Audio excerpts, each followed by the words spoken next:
सीखने का प्रयास करेंगे और ये हमारा हम लोग का तीसरा वीडियो होगा और चैप्टर हम लोग दूसरा पढ़ रहे हैं क्लास 12 के हिस्ट्री का राजा किसान और नगर, जिसमें आपको बताया गया था मूलतः हम लोग इस चैप्टर में क्या पढ़ने वाले हैं, मौर्य साम्राज्य और गुप्त साम्राज्य को पढ़ेंगे। और हम लोगों ने दो वीडियो में बढ़िया तरीके से कंप्लीट कर चुके हैं। जो नहीं देखें जाके पिछला 2 वीडियो डाला हो वहाँ से देख सकते हैं। तो आज हम लोग का मेन टॉपिक क्या रहेगा, क्या मौर्य साम्राज्य में प्रशासन कैसा रहा, मौर्य साम्राज्य में प्रशासन कैसा रहा, आखिर क्या कहते हैं इतना बड़ा महान सम्राट अशोक जो कि अफगानिस्तान से लेकर पूरी तरीके से भारत की बात करें तो बहुत बड़ा क्षेत्र में मौर्य प्रशासन को फैलाता है। और मौर्य क्या कहते हैं साम्राज्य में अगर बात करें या मौर्य साम्राज्य की बात करें तो मौर्य साम्राज्य में सबसे ज़्यादा महत्वपूर्ण किस राजा का योगदान रहता है, तो वो कौन सा राजा होता है, अशोक। और अशोक के काल में क्या होता है, ये साम्राज्य जो है वो और भी अधिक क्या हो जाता है, फैल जाता है। आज जो हम लोग चर्चा करेंगे मौर्य प्रशासन, क्या चर्चा करेंगे, मौर्य प्रशासन। और ये आपका दीर्घ का सबसे इंपॉर्टेंट क्वेश्चन रहेगा और इसको आप ध्यानपूर्वक देखिएगा, एक एक लाइन को हम लोग समझेंगे और एक एक लाइन पर इस पर हम लोग चर्चा करेंगे। ठीक है,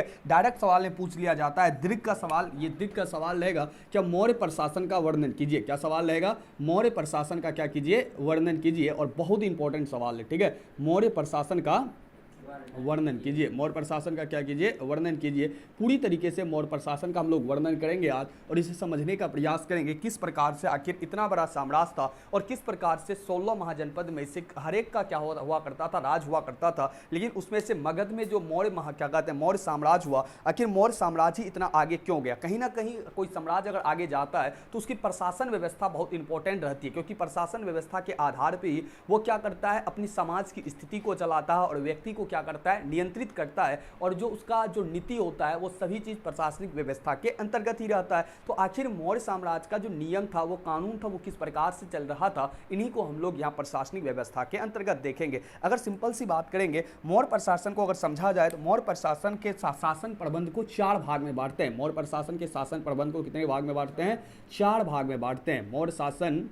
मौर्य शासन प्रबंध को, ठीक है, मौर्य शासन प्रबंध को 4 भागों में बांटते हैं। कितने भागों में बांटते हैं, 4 भागों में बांटते हैं। ठीक है, ध्यान से अगर देखा जाए मौर्य प्रशासन में सिंपल सी बात है, राजाओं का शासन होता था। तो कहीं ना कहीं मौर्य प्रशासन में भी सबसे पहला स्थान, जो सबसे मेन स्थान होगा, वो किसका स्थान होगा, राजा का। किसका, राजा होगा, राजा का। लेकिन पहला यहाँ पर आपको कौन सा देखने, केंद्रीय शासन। ठीक है, केंद्रीय शासन में महत्वपूर्ण राजा होगा। दूसरा कौन सा हो जाएगा, प्रांतीय, और प्रांत को अभी राज्य बोला जाता है। दूसरा कौन सा शासन होता है, प्रांतीय शासन। अभी भी केंद्र होता है, राज होता है, ठीक उसी प्रकार से केंद्र और प्रांत तभी होता था। उनके बाद वहाँ पर क्या होता है, नगर। कैसा देखने को मिलता था, नगर शासन। और आज आपको भी ये भी शासन देखने को मिलेगा। और चौथा कैसे देखने को मिलता है, ग्राम शासन। कौन सा शासन देखने मिलेगा, ग्राम शासन। अगर वर्तमान समय की तुलना करेंगे तो सिंपल वही था, जैसे आज केंद्र में है, फिर राज्य में है और फिर पंचायत में है, पंचायत और नगर दोनों में। ठीक उसी प्रकार से आपको मौर्य प्रशासन में भी शासन को कितने भागों में बांटा जाता है, 4 भागों में बांटा जाता है, जिसमें पहला केंद्रीय, दूसरा प्रांतीय और तीसरा क्या हो जाएगा, नगर, और चौथा क्या हो जाएगा, ग्राम हो जाएगा। ध्यान से अगर देखा जाए, सबसे पहले हम लोग इसके अंतर्गत चर्चा करेंगे राजा का। किसका चर्चा करेंगे, राजा का। और हम लोग इसमें केंद्रीय शासन को पहले जानेंगे। किस शासन को पहले जानेंगे, केंद्रीय शासन को। एक एक करके सभी शासन को जानेंगे, एक एक करके सभी शासन को जानेंगे। आइए सर्वप्रथम हम लोग पहले व्याख्या करते हैं केंद्रीय शासन का। किसकी व्याख्या करेंगे, केंद्रीय शासन का। अब ध्यान रहे, क्या पूरी तरीके से मौर्य प्रशासन आपको पता है राजतंत्रात्मक था। कैसा था, राजतंत्रात्मक था। तो सबसे पहले इसमें सबसे ऊंचा स्थान किसका होगा, राजा का। अब देखो जितना भी होगा सभी क्षेत्र में सबसे महत्वपूर्ण स्थान किसका होगा, राजा का होगा, क्योंकि यहाँ राजतंत्रात्मक शासन है। तो सबसे पहले आपको इसमें किसके बारे में पढ़ना है, राजा के बारे में पढ़ना है। केंद्रीय शासन में सबसे पहले किसके बारे में हम लोग पढ़ेंगे आज, राजा के बारे में। ध्यान से अगर देखा जाए, राजा के बारे में कहता है क्या राजा सत्ता का केंद्र होता था। राजा क्या होता था, सत्ता का मेन केंद्र होता था। राजा के पास सत्ता का क्या होता था, केंद्र होता था। और यहीं पर पूरा निर्णय लेने की अंतिम शक्ति जो होती थी। अगर किसी भी सब्जेक्ट पर अगर क्या लेना है, अंतिम निर्णय जो होगा वो किसका अंतिम निर्णय होगा, वो राजा का होगा। किसका होगा अंतिम निर्णय, राजा का होगा। वो निरंकुश नहीं था, वो मंत्री परिषद का अंकुश था। चाणक्य के राज के 7 अंग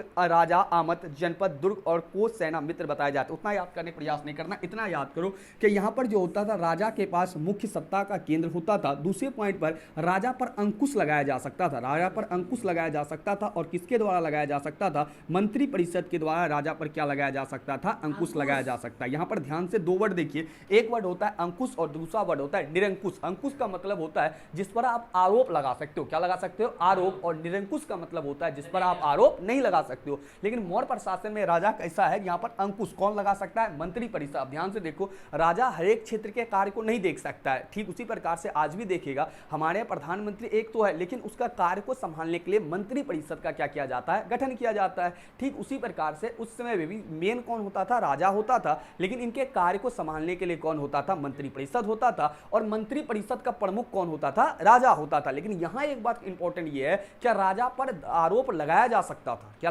आरोप लगाया जा सकता था। अगर राजा गलती करता तो उस पर मंत्री परिषद क्या कर सकता था, आरोप लगा सकता था। उसी में चाणक्य के द्वारा क्या बताया गया था, चाणक्य ने राजा के 7 अंग बताए थे। चाणक्य ने राजा के कितने अंग बताए थे, 7 अंग बताए, सॉरी राज के 7 अंग बताए थे। कितने अंग बताए थे, चाणक्य ने राज के 7 अंग बताए थे। याद करने का मनो ये याद कर सकते हैं, चाणक्य राज के कितने अंग बताए थे, 7 अंग बताए थे। ध्यान से देखिए, हम लोग यहां पर चर्चा करें मौर्य प्रशासन का। मौर्य प्रशासन को हम लोगों ने 4 भाग में बांटा, केंद्रीय शासन, प्रांतीय शासन, नगर शासन, ग्राम शासन। केंद्रीय शासन में हमारा प्रथम कौन आया है, राजा आया है। राजा सत्ता का वास्तविक केंद्र होता था, इस पर मंत्री परिषद के द्वारा अंकुश लगाया जा सकता था। चाणक्य ने क्या बताया था, राज के कितने अंग बताया था, 7 अंग। चाणक्य ने राज के कितने अंग बताया था, 7 अंग बताया था। अगर आप याद कर सकते तो आप याद कर सकते हो, अन्यथा इस पॉइंट को याद नहीं कर सकते हो। कौन सा पॉइंट, क्या चाणक्य ने जो 7 अंग बताया था, अगर सुनने के मन सुन सकते हैं। एक राजा, इसके 7 अंग कौन कौन से थे, राजा, आमत, जनपद, दुर्ग, कोष, सेना और मित्र। ध्यान से एक बार बोलिएगा, आराम से इसको लिख लेते हैं, 7 अंग को लिख ही लेते हैं। कौन कौन सा था, एक राजा पहला होता था, दूसरा कौन था, आमद, आमद का कौन हो जाएगा, मंत्री। तीसरा कौन हो जाएगा, जनपद यानी कि क्षेत्र। चौथा क्या हो जाएगा, दुर्ग यानी चारों तरफ से जो घेरा हुआ क्षेत्र होगा। क्या हो जाएगा, कोष यानी खर्च उसके लिए जो कोष होगा। 7वां पॉइंट क्या हो जाएगा, सेना। और कुछ है क्या, मित्र। और क्या है, मित्र है। ध्यान से देखिए, ये जो बताया गया, ये 7 चीज बोला, क्या किसी भी राज्य का ये 7 अंग होना चाहिए। पहला उसमें राजा होना चाहिए, दूसरा उसमें मंत्री होना चाहिए, तीसरा एक क्षेत्र होना चाहिए, चारों तरफ से क्षेत्र का दुर्ग होना चाहिए, उसके खर्च के लिए कोष होना चाहिए, और उसके रखवाली के लिए सेना होना चाहिए, और अंततः क्या होना चाहिए, मित्र वहां पर होना चाहिए। कहने का अर्थ ये है, क्या है, मित्र। ठीक है, तो कहने का अर्थ क्या है, राजा के संदर्भ में हम लोगों ने जाना केंद्रीय शासन के अंतर्गत सत्ता का वास्तविक केंद्र राजा के पास होता था। राजा पूरी तरीके से निरंकुश नहीं था, इस पर मंत्री परिषद के द्वारा अंकुश लगाया जा सकता था। चाणक्य के द्वारा 7 अंग बताया गया, किनका, राज का। कौन कौन सा बताया गया, राजा, आमद, जनपद, दुर्ग, कोष और सेना, मित्र। ऐसे दीर्घ में पूछेगा, आप इतना भी याद कर सकते हैं, चाणक्य के द्वारा राजा के 7 अंग बताए गए थे। ये पॉइंट को आप चाहे तो छोड़ भी सकते हो। ठीक है, अगला पॉइंट ध्यान से देखा, राजा के बाद यहां पर कौन होता था, मंत्री परिषद। अब ध्यान से समझेंगे, किसको समझेंगे हम लोग, मंत्री परिषद। ठीक है, मंत्री परिषद। अब ये किसको सहयोग करता था, राजा को सहयोग करता था। किसको सहयोग करता था, राजा। ध्यान से देखा, इसमें 12 से 20 तक मंत्री होते थे, प्रत्येक मंत्री को 12,000 पन वार्षिक वेतन मिलता था। ध्यान से देखिए, कितना मंत्री होता था क्या केंद्रीय प्रशासन में, 12 से 20 मंत्री। कितना होता था, 12 से 20 मंत्री होता था, और इसे प्रत्येक वर्ष प्रत्येक मंत्री को वार्षिक वेतन मिलता था। कैसा वेतन मिलता था, वार्षिक वेतन, यानी मंथली वाला सिस्टम नहीं था, यहाँ वार्षिक वेतन जो मिलता था वो कितना मिलता था, 12,000 पन। कितना मिलता था, 12,000 पन। अब याद रखिएगा, पन का मतलब होता है रुपया पैसा जो दिया जाता है, पन। ठीक है, याद रखिए, एक सवाल ही पूछा, कंपटीशन एग्जाम पूछा गया, पन क्या होता है। ठीक है, पन क्या होता है, पन क्या होता है, ये तुम्हारा होता है रुपया पैसा। क्या होता है, रुपया पैसा। तो इसे कितना मिलता था, 12,000 पन वार्षिक वेतन मिलता था। याद है, केंद्रीय प्रशासन पढ़ रहे हैं, जिसमें राजा के बारे में पढ़े। दूसरा स्थान किसका है, मंत्री परिषद। मंत्री परिषद के बारे में ये हम लोग समझे, ये राजा को सहयोग देता था। 12 से 20 केंद्रीय शासन के अंतर्गत मंत्री होता था, और इसको वार्षिक पन कितना मिलता था, 12,000 पन मिलता था। आगे ध्यान से देखा जाए, तीसरा होता है, इसमें कौन सा होता है, आमत। तीसरा कौन इसके अंतर्गत आपको याद रखना है, आमत। आमत का मतलब होता है जिसका मंत्री होगा। ठीक है, आमत। आमत ध्यान से समझिए, आमत मंडल, आमत या मंडल, इसी को क्या बोला जाता है, तीर्थ। क्या बोला जाता है, तीर्थ। आराम से समझते हैं, दीर्घ का सवाल है ये। ठीक है, केंद्रीय शासन सुविधा की दृष्टि से कई भाग में विभक्त है। ध्यान से देखो, क्या केंद्रीय शासन जो होता था, इसको सुविधा की दृष्टि से कई भागों में क्या किया गया था, बांटा गया था, और जिन्हें तीर्थ कहा जाता है। ध्यान से देखिए, केंद्रीय शासन को क्या किया गया था, शासन चलाने के लिए सुविधा की दृष्टि से, किसकी दृष्टि से, सुविधा की दृष्टि से इसको कई भाग में क्या किया गया था, बांटा गया था। कई भाग में क्या किया गया था, बांटा गया था, और प्रत्येक भाग को क्या बोला जाता था, तीर्थ। क्या बोला जाता था, तीर्थ। ध्यान से समझिए, क्या यहां पर हम लोग समझ रहे हैं, आमत मंडल। जो प्रत्येक भाग को, जो मान के चलिए कि किसी को सेना विभाग दे दिया, किसी को क्या कहते हैं रखवाली विभाग दे दिया, या किसी को क्या कहते हैं जो अर्थव्यवस्था का विभाग दे दिया, तो इस प्रकार से इसको कई भाग में क्या किया गया था, विभाजित किया गया था, और प्रत्येक भाग को क्या बोला जाता था, तीर्थ। क्या बोला जाता था, प्रत्येक भाग को तीर्थ बोला जाता था। दूसरे पॉइंट में देखिए क्या कहता है, प्रत्येक तीर्थ का अध्यक्ष महामात्र या आमत्य कहलाता था। यानी क्या, प्रत्येक तीर्थ का क्या अध्यक्ष, प्रत्येक तीर्थ का क्या होता था, एक अध्यक्ष होता था। इस अध्यक्ष को क्या बोला जाता था, महामात्र। क्या बोला जाता था, महामात्र, या क्या बोला जाता था, आमत्य। क्या बोला जाता था, महामात्र, या क्या बोला जाता था, आमत्य। प्रत्येक तीर्थ के अध्यक्ष को क्या बोला जाता था, महामात्र या आमत्य बोला जाता। आगे ध्यान से देखिए, आगे क्या कहता है, अर्थशास्त्र में कुल 18 तीर्थों का उल्लेख मिलता है। उदाहरण के लिए एक तीर्थ प्रधान समाहर्ता, जिसका कार्य राज्य का आय व्यय का ब्यौरा रखना या राजस्व को एकत्रित करता है। उतना पॉइंट याद नहीं मत रखिए, इतना पॉइंट याद रखिए, क्या वहां पर केंद्रीय शासन के अंतर्गत 3 चीज आया। पहला चीज क्या आया आपका, राजा, मंत्रिपरिषद, और कौन आया, आमत्य मंडल, यानी कि जिसको क्या बोलेंगे, तीर्थ। ध्यान से समझिए, राजा सत्ता का वास्तविक केंद्र होता था, और यहां पर राजा पर अंकुश लगाया जा सकता था, और मंत्रिपरिषद अंकुश लगा सकता था, और चाणक्य के द्वारा 7 राज्य के अंग बताए गए। दूसरे पॉइंट पर मंत्रिपरिषद 12 से 20 मंत्रिपरिषद होता था, 12,000 पन इसको वार्षिक वेतन मिलता था। तीसरे पॉइंट पर आमत्य मंडल या तीर्थ, इसके अंतर्गत ये देखा क्या कहते हैं, प्रशासन व्यवस्था को चलाने के लिए, पूरी क्या कहते हैं केंद्रीय प्रशासन को चलाने के लिए इसको कई भाग में सुविधा के दृष्टि से बांटा गया था, जिसे प्रत्येक भाग को क्या बोलते हैं, तीर्थ बोलते हैं, और तीर्थ के अध्यक्ष को क्या बोला जाता था, महामात्र या आमत्य बोलते हैं। जैसे कि अर्थशास्त्र में कुल 18 क्या कहते हैं, कुल 18 तीर्थ का उल्लेख मिलता है, जिसमें कि एक तीर्थ का उल्लेख मिलता है जिसका नाम है प्रधान समाहर्ता। चलिए लिख लेते हैं इसको पॉइंट के, क्या कहते हैं, अर्थशास्त्र में किसमें देखने को मिलता है, अर्थशास्त्र में 18 क्या देखने को मिलता है, तीर्थ का उल्लेख मिलता है। किसका उल्लेख देखने मिलता है, अर्थशास्त्र के अंतर्गत 18 तीर्थ का उल्लेख मिलता है। कितना तीर्थ का उल्लेख मिलता है, 18 तीर्थ का उल्लेख। 18 तीर्थ का मतलब 18 भाग का उल्लेख देखने को मिलता है, जो कि सुविधा की दृष्टि से बांटा गया था। कहां पर, मौर्य प्रशासन में शासन चलाने के लिए सुविधा की दृष्टि से इसको कई भाग में बांटा गया था, जिसमें अर्थशास्त्र में कुल कितना देखने को मिलता है, 18 देखने को मिलता है। एक जैसे बात कर लेते हैं, जैसे में एक था प्रधान समाहर्ता। क्या नाम था इसका, प्रधान समाहर्ता। ये तीर्थ क्या कहते हैं, नाम था, ठीक है। प्रधान समाहर्ता जो नाम था वो किसका नाम था, तीर्थ का नाम था, प्रधान समाहर्ता उस भाग का नाम था। प्रत्येक भाग को तीर्थ बोला जाता, लेकिन प्रत्येक भाग में एक मुख्य कार्य दिया जाता था, उसमें इसका काम क्या था, प्रधान समाहर्ता। प्रधान समाहर्ता का कार्य क्या होता था, राज्य के आय व्यय का ब्यौरा रखना। राज्य के किस प्रकार का रखना, ब्यौरा रखना, राज्य के आय व्यय का ब्यौरा रखना, ठीक है। राज्य के आय व्यय यानी कि खर्च जो हो रहा है और जो कमाई हो रहा है, इसका ब्यौरा कौन रखता, प्रधान समाहर्ता, और इसे क्या बोला जाता था, तीर्थ। क्या बोला जाता था, तीर्थ बोला जाता था। तो इस प्रकार से आपका पहला हम लोग केंद्रीय शासन को देखा, जिसके अंतर्गत कौन आया, राजा आया, दूसरा मंत्रिपरिषद, तीसरा आमत मंडल या तीर्थ। सुविधा की दृष्टि से कई भाग में बांटा गया था, जिसे हम लोग तीर्थ बोलते हैं। तीर्थ के अध्यक्ष को महामात्र या आमत बोलते हैं। जैसे कि अर्थशास्त्र में 18 तीर्थ का उल्लेख मिलता है, जैसे प्रधान समाहर्ता जो कि राज्य के आय व्यय का ब्यौरा रखता था। इस प्रकार से कई तीर्थों में क्या किया जाता था, केंद्रीय शासन को बांटा जाता था। यह हुआ आपका केंद्रीय शासन पहला। अब हम लोग पढ़ेंगे दूसरा, प्रांतीय शासन। एक बार आप इसका स्क्रीनशॉट लीजिए। उसके बाद दूसरा हम लोग देखेंगे कौन सा शासन, प्रांतीय शासन, ठीक है।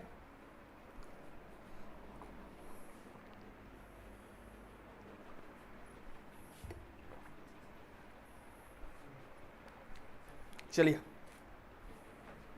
अगला पॉइंट देखेंगे हम लोग, प्रांतीय शासन को, है ना।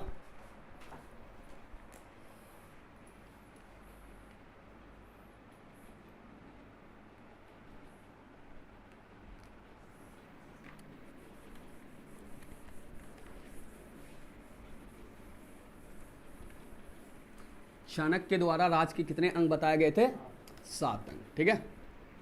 दूसरा हम लोग भाग कौन सा पढ़ेंगे, प्रांतीय शासन। कौन सा भाग पढ़ेंगे, प्रांतीय शासन, ठीक है। ये दूसरा भाग।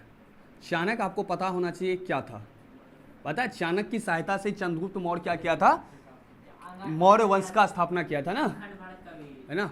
प्रांतीय प्रशासन, सबसे ऊपर कौन होता था उस समय, सबसे ऊपर कौन था, केंद्रीय। केंद्रीय के बाद किसका स्थान है, प्रांतीय। ध्यान से देखिए, प्रांतीय शासन, अशोक के अभिलेख में प्रांत के बारे में उतना जानकारी प्राप्त नहीं होता है, लेकिन अभिलेख क्या होता था, केंद्रीय प्रशासन पूरे केंद्र के लिए। अब क्या होता है, अशोक के अभिलेख से 5 प्रांतों का उल्लेख मिलता है। ध्यान से देखो, क्या मौर्य प्रशासन में 5 ही प्रांत। अब सिंपल सा अभी के संदर्भ में समझो तो क्या, जिस प्रकार से केंद्र, जैसे भारत क्या हो गया, पूरे देश का केंद्र हो गया, और उसको क्या किया गया, कई राज्यों में विभक्त किया गया, 28 राज्य और 8 केंद्र शासित प्रदेश आपको देखने को मिलता है। ठीक उसी प्रकार से यहाँ पर मुख्य क्या होता था, केंद्र होता था। उसके बाद क्या किया गया था, मौर्य क्षेत्र को क्या किया गया था, कई भागों में विभक्त कर दिया गया था। सभी भागों का तो वर्णन हमें पता नहीं चलता है, लेकिन अशोक के अभिलेख से हमें कितने प्रांत के बारे में पता चलता है, अशोक के अभिलेख से पांच प्रांत का पता चलता है। कितने अभिलेख हैं, अशोक के अभिलेख से, किसके अभिलेख से, अशोक के अभिलेख से 5 प्रांत का उल्लेख मिलता है। ठीक है, पहले क्या था, केंद्र, और केंद्र को किस में विभाजित किया गया था, प्रांत में।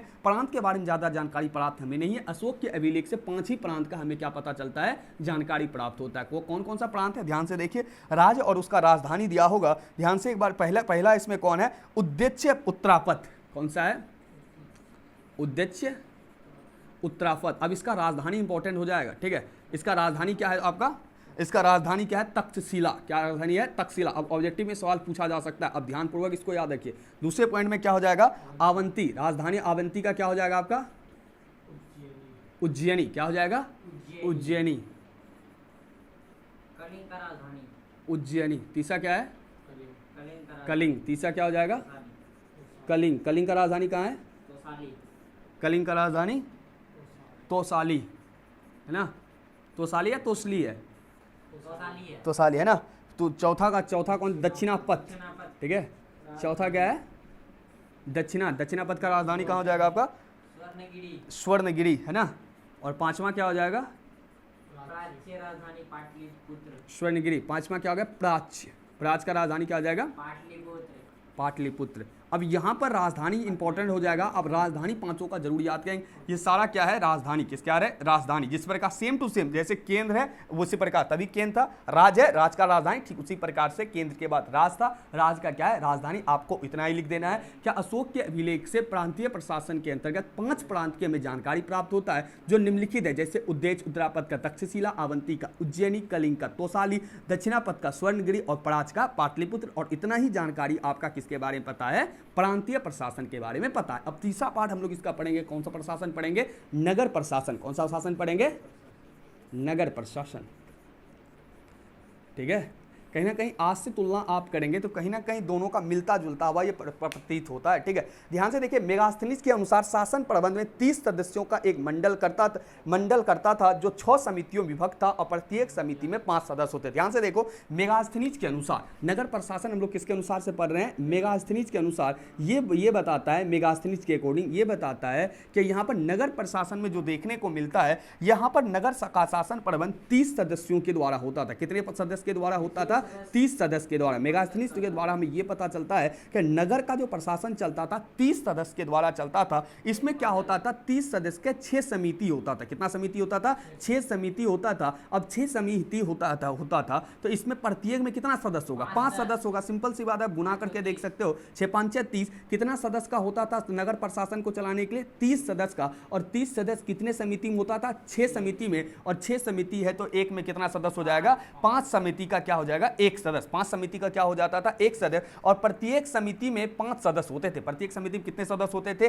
5 सदस्य होते थे। जैसे आपके यहाँ बताया गया, कुछ समिति का नाम दिया गया, जैसे कि शिल्प कला समिति। क्या क्या दिया गया है, एक शिल्प कला समिति, यानी शिल्प को देखने का काम कौन करेगा, ये समिति करेगा, शिल्प कला समिति। दूसरा पॉइंट पे क्या दिया गया है, क्या दिया गया है, वैदेशिक समिति, यानी किसी दूसरे क्षेत्र से अगर संबंध साधना है तो वो किस प्रकार से साधना है, वो कौन सा समिति देखेगा, विदेशिक समिति। तीसरा कौन देखेगा, जनसंख्या पर नियंत्रण करना है, जनसंख्या को कौन सा समिति देखेगा, तो जनसंख्या समिति देखेगा। चौथे पर कौन सा समिति, वाणिज्य एवं व्यवसाय, इसमें 5 व्यक्ति जो जुड़ा है वो किसको देखेगा, व्यापार और वाणिज्य और व्यवसाय को देखेगा। दूसरा पॉइंट, 5वें पॉइंट पर क्या हो जाएगा, वस्तु निरीक्षण समिति, यानी क्या अगर राज्य में कोई वस्तु है तो उसको निरीक्षण यानी उसको देख रेख का काम कौन करेगा, वस्तु निरीक्षण समिति करेगा। कौन करेगा, वस्तु निरीक्षण समिति। और कौन हो जाएगा, कर समिति। कर समिति क्या करेगा, कर को देख रेख करेगा। तो इस प्रकार से आप देखो, क्या कहीं ना कहीं पूरी तरीके से नगर को एक सुव्यवस्थित तरीके से चलाने के लिए पूरी तरीके से समिति विभाजन कर, जैसे शिल्प कला को शिल्प कला समिति देखा, विदेशिक विदेश वाला देखेगा,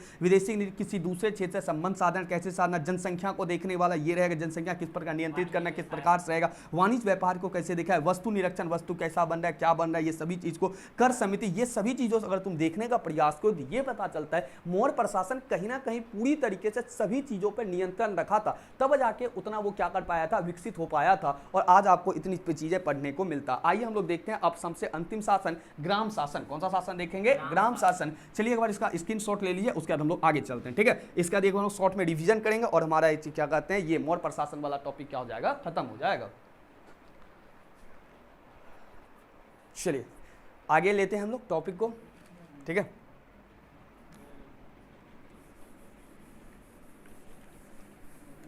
ओह खत्म हो गया सारा। चलिए अंतिम हम लोग कौन सा पढ़ेंगे? अंतिम में देखेंगे हम लोग ग्राम शासन। अब नगर से पहले किस पे थे? केंद्र, केंद्र के बाद प्रांत, प्रांत के बाद ग्राम, प्रांत के बाद नगर, नगर के बाद क्या हो जाएगा अब? ग्राम, है ना। नगर के बाद क्या आ जाएगा? ग्राम, ग्राम। ब्लैक वाला मार्कर नहीं है आज?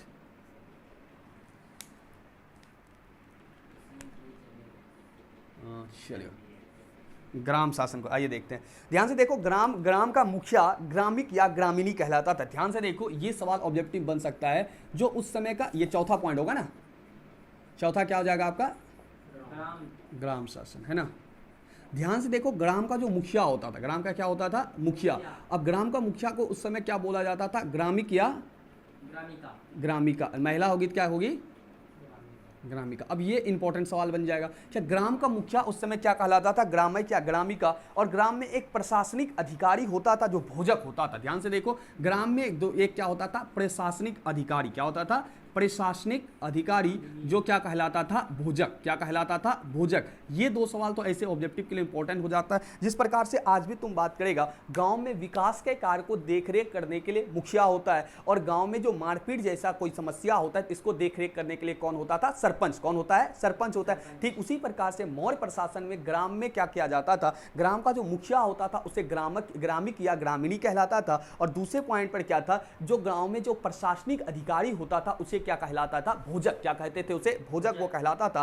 प्रांत मंडल में, मंडल आहार और जिले में विभक्त। ध्यान से अगर देखा जाए, प्रांत जो विभक्त था, प्रांत, ठीक है, प्रांत किसमें विभक्त था? अब यहां पर ये इंपॉर्टेंट पॉइंट हो जाता है, प्रांत विभक्त था मंडल में। प्रांत किसमें बटा था? मंडल में। ध्यान से देखिए, प्रांत बटा था मंडल में। अब मंडल जो बटा था किसमें बटा था? मंडल जो बटा था वो बटा था अहर जिले में। मंडल किसमें बटा था? अहर, अहर या क्या बोल सकते हैं इसे? जिले में बटा था। ठीक उसी प्रकार से यहां पर आप समझिए, प्रांत यानी पहले केंद्र, केंद्र के बाद क्या था? प्रांत, प्रांत बटा था किसमें? मंडल में। और मंडल किसमें बटा था? अहर और जिले। मंडल किसमें बटा था? अहर और जिले में। ग्राम प्रशासन के अंतर्गत आपको एक पॉइंट और पढ़ना, सैन्य व्यवस्था। ग्राम शासन, ग्राम प्रशासन के अंतर्गत क्या पढ़ना है आपको? सैन्य व्यवस्था। क्या पढ़ना है? सैन्य व्यवस्था। किसका सैन्य व्यवस्था? मौर्य प्रशासन का सैन्य व्यवस्था। अगर सैन्य व्यवस्था की बात करें तो सेना सेना जो थे यहाँ 6 भाग में थे। कितने विभाग थे सेना के? 6 विभाग थे। ध्यान से बोले, सेना के कितने विभाग थे? 6 विभाग थे। कौन कौन से विभाग थे? नंबर 1 कौन से थे? जल सेना, पैदल सेना, पैदल सेना, है ना। नंबर 1 कौन सा था? पैदल सेना। दूसरा सेना कौन सा था? अश्व सेना, है ना। कौन सा सेना निकला? अश्व सेना। तीसरा कौन सा था? हाथी सेना, यानी हाथी वाला सेना का अलग भाग था। चौथा कौन सा था? रथ सेना, रथ सेना का अलग भाग था। फिर कौन सेना था? नौ सेना, है ना, नौका वाला सेना, नौ सेना यानी नौ पर जो सवार।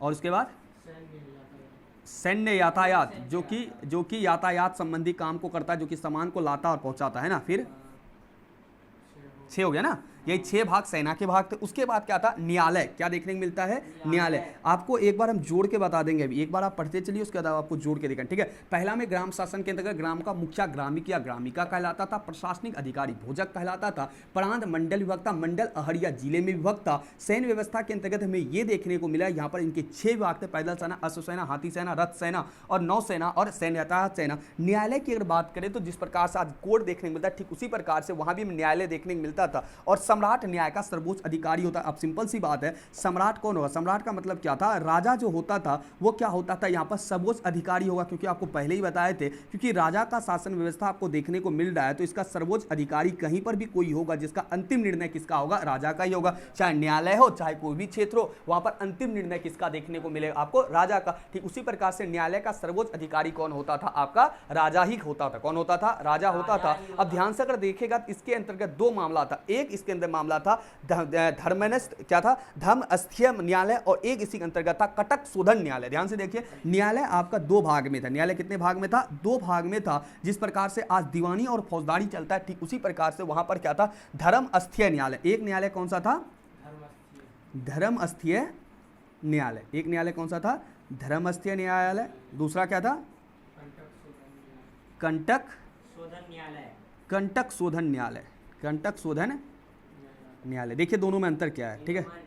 ध्यान से देखो, धर्म शोधन दीवानी न्यायालय थे, इनमें राजस्व संबंधी मामले थे और इनमें मारपीट। सिंपल सा जैसे आज क्या चलता था, जैसे आज इसी का रूप आपको देखने को मिलेगा, दीवानी, और ये क्या हो जाएगा? फौजदारी। अब ध्यान से देखो, दीवानी का अर्थ इसमें मारपीट कुछ नहीं होगा, इसमें जमीन जायदाद का मामला होगा। किसका मामला होगा? जमीन जायदाद का मामला होगा। और इसमें राजस्व का मामला होगा। किसका मामला होगा? राजस्व का मामला होगा। और फौजदारी में क्या हो जाएगा? मारपीट। क्या हो जाएगा? मारपीट हो जाएगा, चोरी डकैती हो जाएगा। यानी खतरनाक और गंभीर घटना आपको कहां देखने को मिल जाएगा? खतरनाक और गंभीर घटना आपको देखने जाएगा फौजदारी, यानी कंटक शोधन में क्या मिल जाएगा? फौजदारी। और धर्मस्थीय में क्या देखने को मिलेगा? सिंपल सा बात, जिसमें राजस्व संबंधी मामला या इसमें जमीन जायदाद का मामला आपको देखने मिले। इसके अलावा भी यहां पर एक और चीज देखने को मिलता था, गुप्तचर। क्या देखने को मिलता था? गुप्तचर। गुप्तचर का मतलब होता है दूसरे जगह के बात को पता करके यहां पर आके बता देना। उतना याद नहीं करना है। गुप्तचर सुव्यवस्थित गुप्तचर था, जिसमें संस्था, संचलन, दुर्ग, राष्ट्र हेतु, बीज, उतना लिखना नहीं है। तो अब शॉर्ट में आप समझ जाइए। यहीं से हम लोग इसका खत्म करने का प्रयास करते हैं। मौर्य प्रशासन के सब अंतर्गत हम लोगों को देखा कि मौर्य प्रशासन को हम लोग सुविधा के दृष्टि से 4 भाग, मौर्य प्रशासन को कितने भाग में बांटा? 4 भाग में। केंद्रीय, प्रांतीय और कौन सा था? एक नगर और क्या कहते हैं? ग्राम था। ध्यान समझिए, क्या कहते हैं? सबसे पहला केंद्रीय प्रशासन के अंतर्गत राजा को देखा। राजा पर क्या था? राजा सर्वोच्च होता था, इस पर अंकुश लगाया जा सकता था। और क्या कहते हैं? चाणक्य के द्वारा कितना राज्य के अंग बताए गए? 7 अंग। उसके बाद उसी में हम लोग देखा मंत्री परिषद 12 से 20 मंत्री परिषद होता था और इसे 12,000 वार्षिक पन क्या मिलता था? वेतन मिलता था। तीसरे पॉइंट पर इसी में देखा था, क्या देखा था हम लोग? क्या देखा था इसके अंतर्गत? आमत मंडल या तीर्थ। क्या था? सुविधा की दृष्टि से केंद्रीय प्रशासन को कई भाग में बांटा जाता था, प्रत्येक भाग को तीर्थ बोला जाता था। उनके साथ ही प्रत्येक तीर्थ के अध्यक्ष को क्या बोला जाता था? उसे महामात्र या क्या बोला जाता था? आमत बोला जाता। उसी में अर्थशास्त्र में कुल 18 क्या देखने को मिलता है? तीर्थ देखने को मिलता है। जैसे प्रधान समाहर्ता क्या करता था? आय व्यय का ब्यौरा रखता था। दूसरे पॉइंट पर हम लोग किससे पढ़े? प्रांतीय प्रशासन। प्रांतीय प्रशासन में अशोक के अभिलेख से हमें 5 प्रांत के बारे में जानकारी पता चलता है, जिसके अंतर्गत हम लोग उसके राजधानी को देखा। तीसरे पॉइंट पर हम लोग नगर प्रशासन को देखा। जब हम लोग नगर प्रशासन को देखा, नगर शासन के अंतर्गत ये देखा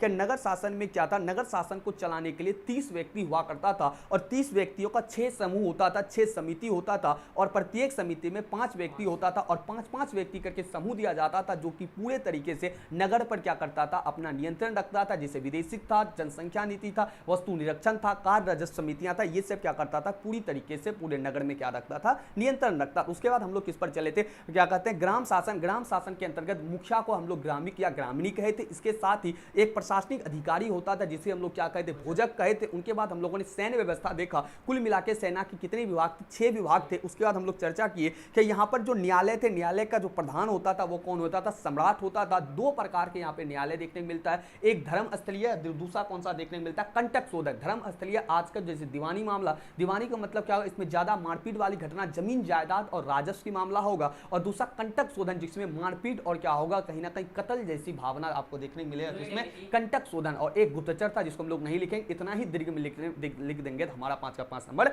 मिल जाएगा। चलिए इसको देखिए, उसके बाद हम लोग इसे खत्म करते हैं, ठीक है। इसी के साथ ही हमारा मौर्य प्रशासन क्या हो जाता है? समाप्त हो जाता है। बहुत ही इंपॉर्टेंट सवाल था ये।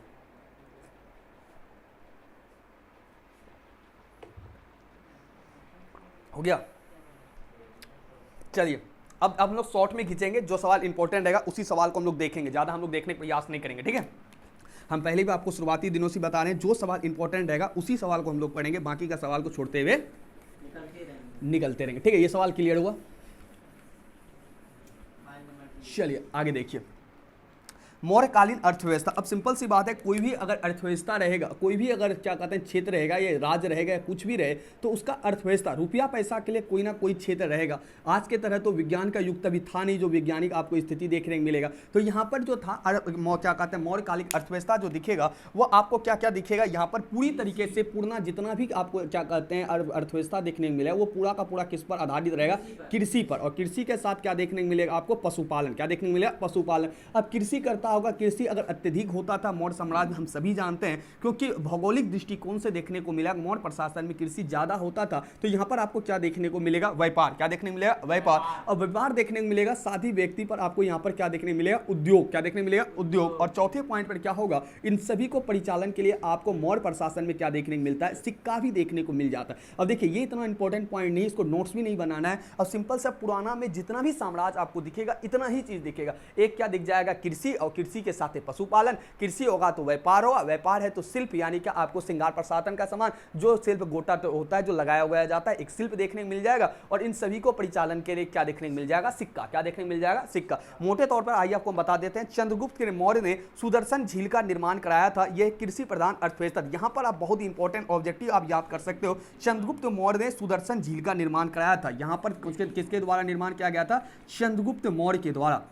ठीक है, मौर्य प्रशासन में देखने मिलेगा चंद्रगुप्त मौर्य के द्वारा किस झील का निर्माण किया गया था, सुदर्शन झील का निर्माण। किस झील का निर्माण देखने मिलता है, सुदर्शन झील का निर्माण कराया गया था। अशोक ने सिंचाई हेतु कई नहर बनवाई थी। चाणक्य अर्थशास्त्र को हटाइए सब बात को, इन सभी चीजों को अगर देखा जाए तो व्यापार के अंतर्गत सीरिया मिस्र से व्यापार करता था, चर्म उद्योग सब। और यहीं पर आपको एक ऑब्जेक्टिव ये भी देखने को मिलेगा कि यहाँ पर आपको सिक्का देखने को मिल जाता है। बुद्ध काल में आहत पंचमार्क के सिक्के देखने को मिलता है। सिक्के के अंतर्गत ध्यान से आप याद रखिए, क्या मौर्य काल में जो आपको देखने को मिलते हैं वो बुद्ध काल के आहत सिक्के देखने को मिलते हैं। कैसे सिक्के देखने को मिलते हैं, आहत सिक्के। कैसे सिक्के देखने को मिलते हैं, आहत सिक्के, जिसमें आपको पंचमार्क के सिक्के देखने को मिलते हैं। कैसे सिक्के देखने को मिलते हैं, पंचमार्क के सिक्के देखने को मिलते हैं। मौर्य काल में चलने वाले स्वर्ण सिक्के, निष्क और चांदी के सिक्के कापार्सन के, तांबे के काकिनी कहलाते। ध्यान से देखिए, मौर्य काल में स्वर्ण सिक्के, निष्क और चांदी के सिक्के कासारपन एवं तांबे के क्या कहलाते थे, काकिनी कहलाते थे। ध्यान से देखिए, मौर्य काल में 3 प्रकार के सिक्के थे, एक सोने के सिक्के थे, एक किसके सिक्के थे, चांदी के सिक्के थे, और एक किसके सिक्के थे,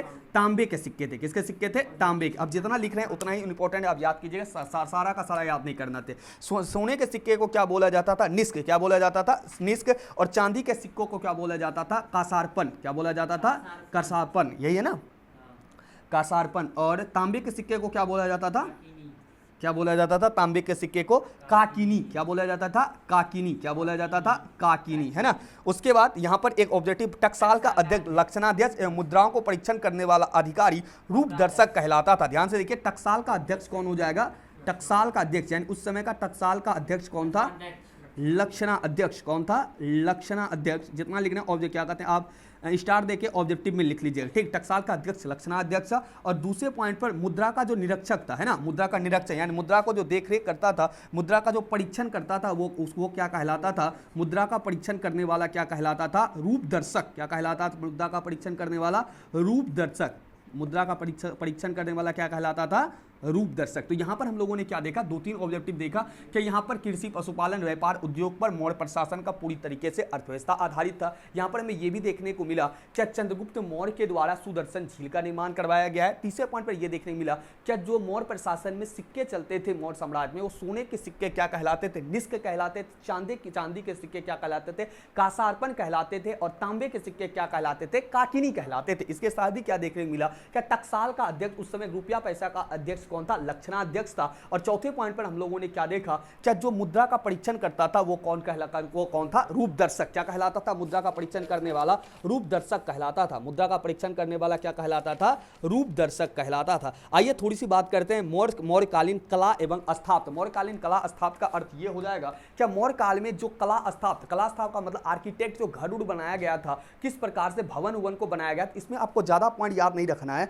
क्या यहाँ पर मौर्यकालीन में कला स्थापत्य की बात करें, आर्किटेक्ट की बात करें, जो घर भवन को बनाया गया था, इसमें सबसे इंपॉर्टेंट पॉइंट ये था अशोक के द्वारा 84,000 स्तूप बनाया गया था। ध्यान से देखो, स्तूप क्या होता है, क्या महात्मा बुद्ध के मरने के पश्चात उसी के याद में क्या किया गया था, स्तूप बनाया। अब स्तूप का चौथा चैप्टर में आपको इमेज के साथ दिखाया जाएगा। क्या इसमें महात्मा बुद्ध का इसमें संबंध है, किसका संबंध है, महात्मा बुद्ध का संबंध है। अब जिस प्रकार से मंदिर बनता है, ठीक उसी प्रकार से महात्मा बुद्ध के याद में क्या किया जाता है, स्तूप का निर्माण कराया जाता है। तो यहां पर अशोक के द्वारा 84,000 स्तूप का पता चलता है। कितना हजार स्तूप स्तूप का पता चलता है, 84,000 स्तूप का पता चलता है। और मौर्यकालीन का स्थापत्य एवं कला के अंतर्गत सबसे बड़ा अगर देन देखा जाए तो अशोक के द्वारा बनाया गया क्या है, 84,000 स्तूप का पता चलता है। कितना स्तूप का पता चलता है, 84,000 स्तूप का पता चलता है। इसके अलावा राजप्रसाद पाटलिपुत्र में चंद्रगुप्त मौर्य का राजप्रसाद वास्तुकला का बेजोड़ उदाहरण है। कुछ पॉइंट को देख लेते हैं जो कि हमारा किसका उदाहरण हो जाएगा, मौर्यकालीन कला एवं स्थापत्य, यानी मौर्य काल में कला स्थापत्य किस प्रकार से विकसित था। मौर्य काल में कला एवं स्थापत्य क्या हो जाएगा, स्थापत्य, यानी क्या घर जो बनाया गया था, कला यानी आर्ट एवं स्थापत्य का मतलब हो जाएगा आर्किटेक्ट। ठीक है, तो इसमें 2 ही 3 पॉइंट आप याद कीजिए जो घर बनाने का तरीका। इसमें सबसे पहले मौर्य काल में एक देखने को मिलता है राजप्रसाद। क्या देखने को मिलता है, राजप्रसाद घर टाइप का है जो कि कला के क्षेत्र में ये मौर्य काल पाटलिपुत्र में चंद्रगुप्त मौर्य का राजप्रसाद वास्तुकला का बेजोड़ उदाहरण है। राजप्रसाद देखने को मिलता है कहाँ देखने को मिलता है, पाटलिपुत्र में। कहाँ देखने को मिलता है, पाटलिपुत्र में। किसका था, तो चंद्रगुप्त मौर्य का। किसका था, चंद्रगुप्त मौर्य का। ठीक है, दूसरे पॉइंट पर आपको यहाँ पर यह देखने को मिला फाहियान के अनुसार यह प्रसाद मानव कृति ना होकर देवों द्वारा निर्मित था। यानी कि फाहियान जो विदेशी यात्री था वो राजप्रसाद को जब देखा था तो वो कहा इस प्रकार से बनाया गया था, वो बोला था इसमें व्यक्ति नहीं बनाया था, इसे कौन बनाया, देव बनाया था, भगवान बनाया। सोचो किस प्रकार से मौर्य काल का नमूना है राजप्रसाद। राजप्रसाद क्या मौर्य काल का ये नमूना है जिसको देखने के बाद फाहियान क्या कह रहा है कि इसे व्यक्ति नहीं बनाया होगा, इसे कौन बनाया है, देव बनाया होगा। आगे देखिए क्या देखने को मिलता है, दूसरे पॉइंट पर आपको ये भी देखने को मिलता है इसी के अंतर्गत क्या अशोक स्तूप बौद्ध परंपरा के अनुसार अशोक ने 84,000 स्तूप बनवाए थे, जो कि अतिशयोक्ति की बात नहीं। हुनसांग ने 80 स्तूपों को स्वयं अपनी आंखों से देखा था। अब देखिए 84,000 की अगर चर्चा हो रही है, दूसरे पहले पॉइंट पर क्या राजप्रसाद, दूसरे पॉइंट पर अशोक के द्वारा क्या बनाया गया, स्तूप। अब याद रखिएगा स्तूप का संबंध किस धर्म से, बौद्ध धर्म से है। और कितने हजार स्तूप बनाया था, 84,000 स्तूप। ध्यान से देखो 84,000 की बात हो रही है तो कहीं ना कहीं लगता है बढ़ा चढ़ाकर कहा गया होगा, लेकिन ऐसा कोई भी बात नहीं है। 84,000 बनाया गया था क्योंकि हुनसांग जो विदेशी यात्री था वह खुद कितना स्तूप को देखा था, 80 को देखा था उस समय का। ठीक है, और यहीं से आपका क्या होता है, इसके अलावा सामाजिक जीवन की चर्चा के शिक्षा साहित्य उतना हम लोग के लिए इंपॉर्टेंट नहीं है, इतना ही बात जानेंगे। मौर्य काल के स्थापत्य कला के अंतर्गत एक राजप्रसाद देखेंगे जो कि कहां, पाटलिपुत्र में, किसका, चंद्रगुप्त मौर्य का है। और दूसरे पॉइंट पर कला स्थापत्य के अंतर्गत यानी घर या बात करें भवन बनाने के क्षेत्र में तो वह अशोक का हमें देखने को मिलता है। अशोक ने कितने हजार स्तूप का निर्माण कराया था, 84,000 का। और यही सवाल आपसे पूछा भी जाएगा, अशोक के द्वारा कितने हजार स्तूप का निर्माण, 84,000। और स्तूप का संबंध किस धर्म से है, बौद्ध धर्म से है। जो जितना इंपॉर्टेंट उसी को लेंगे, उसके अलावा अन्य सब चीज को नहीं लेंगे। इसके साथ ही हमारा मौर्य वंश समाप्त होता है और आज हम लोग देखेंगे सुंग वंश। कौन सा वंश देखेंगे, सुंग वंश, कुषाण वंश, सातवाहन वंश, इन सभी चीजों को हम लोग देखते हुए निकलेंगे। चलिए इसका चाहे आप एक बार स्क्रीनशॉट ले सकते हो। ठीक है,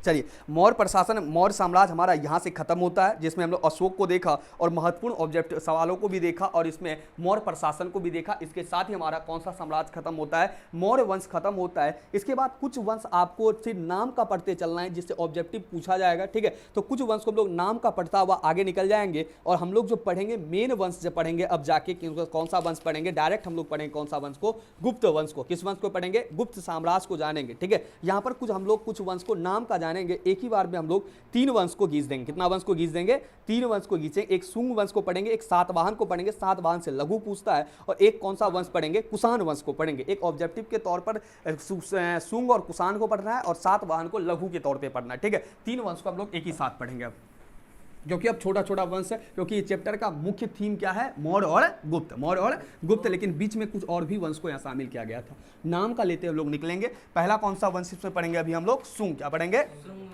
सुंग वंश, सातवाहन, उसके बाद कौन सा पढ़ेंगे, कुषाण वंश। चलिए 4 भाग 3 ही पढ़ना है ना। सुंग वंश, कौन सा वंश पढ़ेंगे, सुंग वंश। ठीक है, और कुषाण वंश है ना, सुंग वंश, कुषाण वंश। ध्यान से देखिए, इससे उतना सवाल पूछा नहीं जाएगा, अब लघु के तौर पे देखते हुए निकल। ठीक है, सुंग वंश, कुषाण वंश, और एक वंश कौन सा पढ़ेंगे अभी, सातवाहन वंश है ना।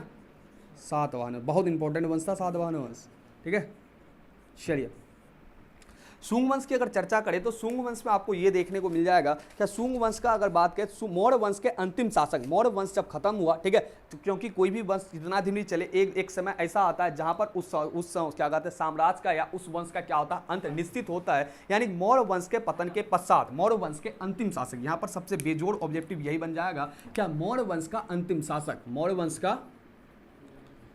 वंश का अंतिम शासक मौर्य वंश का अंतिम शासक, मौर्य वंश का अंतिम शासक तुम्हारा कौन हो जाएगा? बृहदत्त। कौन हो जाएगा? बृहदत्त। बृहदत्त यही है ना, मौर्य वंश का अंतिम शासक बृहदत्त। मौर्य वंश का अंतिम शासक बृहदत्त। बृहदत्त को क्या किया जाता है? मार दिया जाता है। बृहदत्त को क्या किया जाता है? उसके प्रधान बृहदत्त को उसके सेना मार देता, उसी का क्या कर देता? सेना मार देता है। उसका प्रधान सेनापति पुष्यमित्र शुंग ने 184 ईस्वी पूर्व शुंग वंश का स्थापना करता है। बृहदत्त को मार देता है। कौन मार देता है? पुष्यमित्र शुंग। कौन मार देता है? पुष्यमित्र शुंग। और पुष्यमित्र शुंग 184 ईस्वी पूर्व मार करके नया वंश का स्थापना करता है। ठीक है, 184 ईस्वी पूर्व में क्या कर देता है? इसको मार करके इसके स्थान पे कौन सा वंश का स्थापना कर देता है? शुंग वंश का स्थापना कर। अब ध्यान से देखिए, पूछा जाएगा मौर्य वंश के पश्चात कौन सा वंश आपको देखने को मिलता है? शुंग वंश देखने को मिलता है। और किनके द्वारा मौर्य वंश का अंतिम शासक कौन हो जाएगा? बृहदत्त। और मारने वाला कौन था? पुष्यमित्र शुंग। हम पहले बोले इसको क्या देखना है? ऑब्जेक्टिव के तौर पर। ठीक है, दूसरे पॉइंट पर आगे क्या देखने को मिलता है? पुष्यमित्र वीर योद्धा और योग सेनापति था, चतुर कूटनीतिक तथा एक महान शासक था। ये ब्राह्मण थे। उसने 36 वर्ष तक शासन किया और उसने 2 बार अश्वमेध यज्ञ किया था। अब ध्यान से देखिए, आपको यज्ञ पढ़ाएंगे अभी। यज्ञ जो हुआ करता था 3-4 ही प्रकार का आपको यज्ञ पढ़ाया जाएगा, अभी आगे बताएंगे। अश्वमेध यज्ञ क्या होता था, इसके साथ ही आपको 2-3 यज्ञ और भी पढ़ने को मिलेगा, जो कि यज्ञ उस समय की राजा की शक्ति प्रदर्शन के लिए और राजा अपने शक्ति बढ़ाने के लिए क्या करते थे? यज्ञ करते थे। क्या करते थे? यज्ञ करते थे। आप इतना ही जान लो, क्या पुष्यमित्र शुंग ने 2 बार किया था? अश्वमेध यज्ञ किया था। कौन सा यज्ञ किया था? अश्वमेध यज्ञ किया था।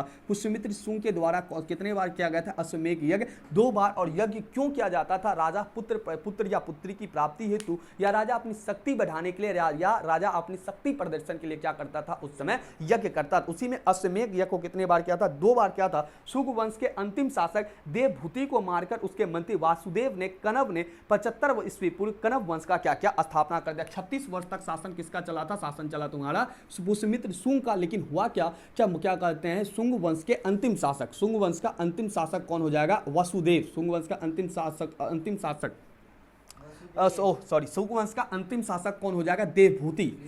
शुंग वंश का अंतिम शासक कौन हो जाएगा? देवभूति। अब देवभूति को मार देगा। कौन मार देगा देवभूति को? वसुदेव कनव। ठीक है, देवभूति को कौन मार देगा? वसुदेव कनव। देवभूति से क्या कहते हैं? शुंग वंश के अंतिम देवभूति को मारकर उसके मंत्री, और इसी का मंत्री था। किसका मंत्री था? वसुदेव का ही मंत्री था। ये क्या किया? देवभूति का मंत्री वसुदेव कनव था। और वसुदेव कनव किसको मार दिया? देवभूति को मार दिया। और वहां पर कौन सा वंश का स्थापना कर दिया? कनव वंश का स्थापना कर दिया। कितना ईस्वी पूर्व में किया था? 75 ईस्वी पूर्व में, है ना? 75 ईस्वी पूर्व में कौन सा वंश का स्थापना कर दिया? ध्यान से देखिए, यहां पर ज्यादा आपको दिमाग खर्चा नहीं करना, इतना ही बात देखो। मौर्य वंश के अंतिम शासक बृहदत्त को पुष्यमित्र शुंग 184 ईस्वी पूर्व मारकर शुंग वंश का स्थापना किया। दो बार अश्वमेध यज्ञ कराया था। कौन कराया था? तुम्हारा पुष्यमित्र शुंग कराया था। और 36 वर्ष तक शासन किया। कितना वर्ष तक शासन किया? 36 वर्ष तक मौर्य प्रशासन पर शासन। मौर्य शासन क्या कहते हैं? मौर्य का जो साम्राज्य जीता हुआ था उस पर कितना वर्ष तक शासन किया था? 36 वर्ष तक। और शुंग वंश के अंतिम शासक कौन थे? देवभूति थे। देवभूति को कौन मार दिया? वसुदेव कनव। और वसुदेव कनव ने वहां पर नया वंश का स्थापना कर दिया, कनव वंश। इसका धार्मिक आर्थिक कुछ नहीं देखना, यहां पर नाम ही देखते हुए क्या करना है? निकलते चले जाना है। आगे अगर देखा जाए, कनव वंश के अंतिम शासक सुश्रुमा को परास्त करके सातवाहन वंश ने सिमुक के मगध राज सत्ता को अपने हाथ में ले लिया। अब यहां पर कौन मार देता? कनव वंश के अंतिम शासक सुश्रुमा। ध्यान से अगर देखा, चलिए इसको हटाते हैं। कनव वंश के अंतिम शासक, ध्यान से देखिए, यहां पर खाली अंतिम शासक देख रहे हैं और उसको एक दूसरा मारेगा। कनव वंश के अंतिम शासक, कनव वंश के कौन थे? अंतिम शासक। अंतिम शासक यहां पर कौन हो जाएगा? सुश्रुमा, है ना? सुश्रुमा ही है ना? कनव वंश के अंतिम शासक कौन हो जाएगा? सुश्रुमा। अब सुश्रुमा को मार दिया, कौन मार दिया? सिमुक। कौन मार दिया सुश्रुमा को? सुश्रुमा को मार दिया सिमुक। सुश्रुमा को कौन मार दिया? सिमुक। कौन मार दिया सुश्रुमा को? सिमुक मार दिया। कौन मार दिया सुश्रुमा को? सिमुक मार देता है। और यहाँ पर सत्ता किसके हाथ में अब आ जाता है? अब यहाँ पर मगध की सत्ता आ जाता है। कौन से वंश के? सिमुक कर दिया सातवाहन वंश का स्थापना। किस वंश का स्थापना कर दिया? सातवाहन वंश का। सातवाहन में अगर बात करेगा, सातवाहन में कुल मिला के 19 शासक हुआ। उनमें से सबसे महत्वपूर्ण शासक सिमुक उनमें से सबसे महत्वपूर्ण था। सिमुक सबसे क्या था? उसमें से महत्वपूर्ण था। जैसे मौर्य में सबसे महत्वपूर्ण कौन था? अशोक था। उसी प्रकार से सिमुक क्या था? सातवाहन में सबसे प्रमुख था, यानी कि इंपॉर्टेंट सबसे कौन था? तुम्हारा सिमुक था। अब यहां देखो, ढेड़ी वंश चला है। अब यहाँ तुमको यहाँ पर कंफ्यूज होना नहीं है, ठीक है। यहाँ पर तुमको ऑब्जेक्टिव के तौर पे याद रखना है, ज़्यादा दिमाग मत लगाना है। ऑब्जेक्टिव के तौर पे पढ़ना दो ही चीज़ को था, मौर्य और गुप्त को। पढ़ना किसको किसको था? मौर्य और गुप्त को। नाम का आपके किताब में दिया गया, इतना पूछेगा भी नहीं, ठीक है। आप नाम के तौर पे जान लो। सातवाहन वंश का कनेक्ट है, क्योंकि सातवाहन से लघु पूछता है। सातवाहन को हम कनेक्ट किए, कहां से कनेक्ट किए ध्यान से देखिए। क्या मौर्य वंश के अंतिम शासक बृहदत्त, मौर्य वंश का अंतिम शासक कौन हो गया? बृहदत्त। बृहदत्त को उसी का मंत्री पुष्यमित्र शुंग 184 ईस्वी में मार के शुंग वंश का स्थापना किया, 2 बार अश्वमेध यज्ञ किया और 36 वर्ष तक शासन किया, ठीक है। उसके बाद शुंग वंश के अंतिम शासक देवभूति को मार देता है वसुदेव कनब, और वसुदेव कनब 75 ईस्वी पूर्व क्या कर देता है? कनब वंश का स्थापना। अब कनब वंश के अंतिम शासक शिशुरमा को कौन मार दिया? सिमुक। और सिमुक कौन सा वंश का स्थापना कर दिया? सातवाहन। सातवाहन वंश में 19 शासक, उसमें सबसे इंपॉर्टेंट कौन है? सिमुक है। अब हम लोग कौन सा शासन को पढ़ेंगे? सातवाहन वंश को। लेकिन कल हम लोग जानेंगे सातवाहन वंश को, और दूसरा कौन सा जानेंगे? एक वंश और बच जाता है, कुषाण वंश। कौन सा वंश बन जाता है? कुषाण वंश। इसको आप ध्यान से, आप चाहे तो लिखना चाहे लिख सकते हैं। कल हम लोग जानेंगे इसका गंधार कला शैली को जानेंगे, मथुरा कला शैली और अमरावती कला शैली, और उसके साथ ही हम लोग समुद्रगुप्त जानेंगे। मुश्किल से 1 या 2 वीडियो और आएगा, ठीक है। उसका ये चैप्टर हमारा क्या हो जाएगा? खत्म हो जाएगा। चलिए एक बार स्क्रीनशॉट लीजिए, इसके साथ ही लेक्चर को समाप्त करते हैं।